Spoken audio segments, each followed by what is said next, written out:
How's it going tonight? I gotta tell you, anybody that really knows me well knows that I'm a huge movie buff. I mean, I know almost everything about movies. But, you know, oftentimes I run into the problem where I take movies a little too literally. Like, for instance, Mask of Zorro, there's that scene where Antonio Banderas is sword fighting with Catherine Zeta-Jones, and it ends with him cutting up her shirt to the point where it all falls off, and then her hair is the only thing covering her chest. And the thing is, you watch that scene, and women are always like, oh, that's so romantic how he does that. But the thing is, if you do that in real life, it's just called assault. That's just like when you watch those Disney movies like Snow White and Sleeping Beauty, you have the scenes at the end where like the princess is passed out or in a coma for like however long, and the Prince Charming comes up and gives her a kiss and it wakes her up, and they're gonna go live happily ever after. Every time I come across a woman that's passed out and kiss her awake, they get really pissed off. And then oftentimes I get to a restraining order. I mean, it just doesn't seem fair. But I mean, I think the most interesting thing for me was that since I've been a kid, I've been into movies. And let me tell you something. I love my mom. She's a wonderful woman. She's done a great job raising me and my brother. But by the time I was 8, I understood the movie rating system better than she did.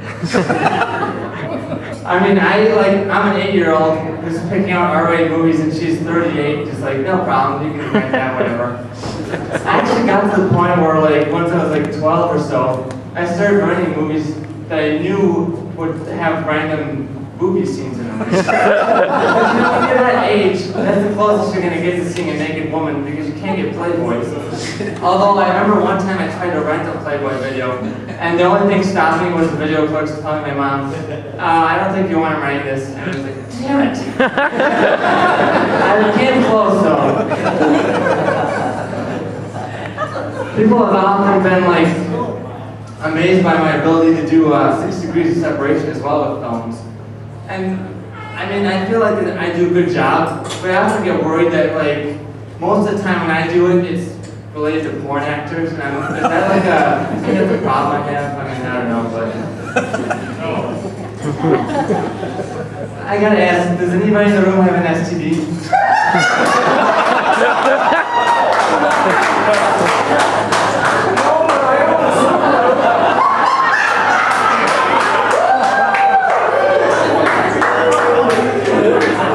Well, the reason I ask is, you know, you always see these commercials for STD treatment medications, and like they're always talking about like, you know, my life is so boring, you know, I didn't do anything.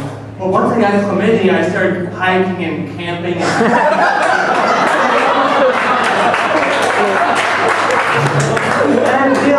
I feel like there's a lot of false advertising in that, because after I got gonorrhea, it did my life like not get any better at all. It got considerably worse. It's harder to get dates now, I can tell you that.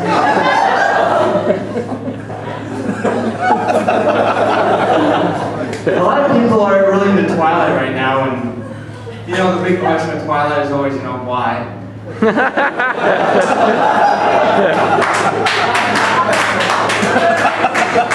Actually, it's always, you know, Team Edward and Team Jacob. Well, I'm a big fan of Lost, so I often like to ask people, are you Team Jacob or Team Man in Black? Yeah, very few people understand what I'm saying.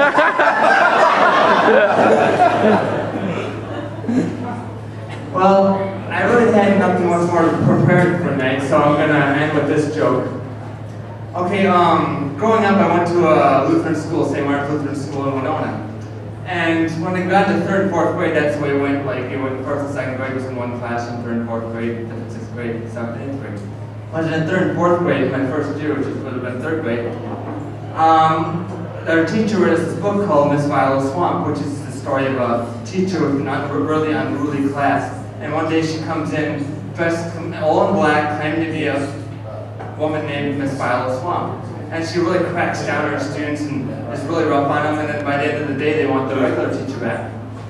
And we're thinking, well, this is an interesting story. Our classmates are telling us, God, be warned, if we get too unruly ourselves, she's going to come in like that, and we're like, there's no way, come on.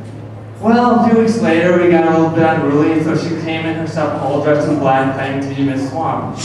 It's pretty interesting when you're 8 years old, your first experience with schizophrenia. It's kind of scary. You know, she was really cracked down on us, and it was an interesting day. She actually came in a couple days in a row that way, which is kind of scary. But I gotta tell you, I don't even want to explain to you what happened after she read us Heather Has Two Mommies. It got really weird and awkward. So that's about all I have to say tonight. So thanks for